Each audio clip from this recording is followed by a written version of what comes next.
ವಿಚಾರ ಹೇಳ್ತಾ ಇದ್ದೀನಿ.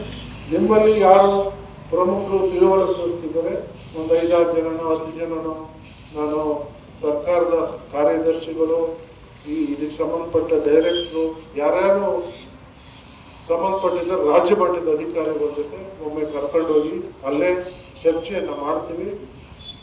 ಅದನ್ನ ಬಿಟ್ರೆ ಖಂಡಿತವಾಗೂ 1 ಸೆಕೆಂಡು 100ಕ್ಕೆ 1000% ನನ್ನ ಬೆಂಬಲ ಇರ್ತದೆ.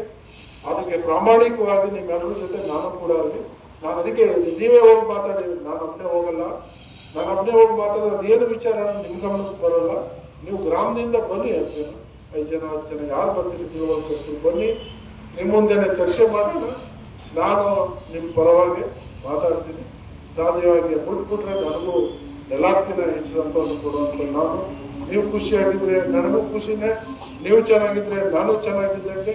ಇದರಲ್ಲಿ ಯಾವುದು ನನ್ನ ಮನಸ್ಸಲ್ಲಿ ಏನೋ ಬೇರೆ, ನಾನು ಮಾತಾಡೋದು ಬೇರೆ. ಯಾಕೆಂದರೆ ನಾನು ರಾಜಕಾರಣಿಯಾಗಿ ಮೊದಲು ಬಂದವನಲ್ಲ, ಜನರು ಸೇವೆ ಮಾಡೋಕ್ಕೆ ಬಂದಂಥವ್ರು.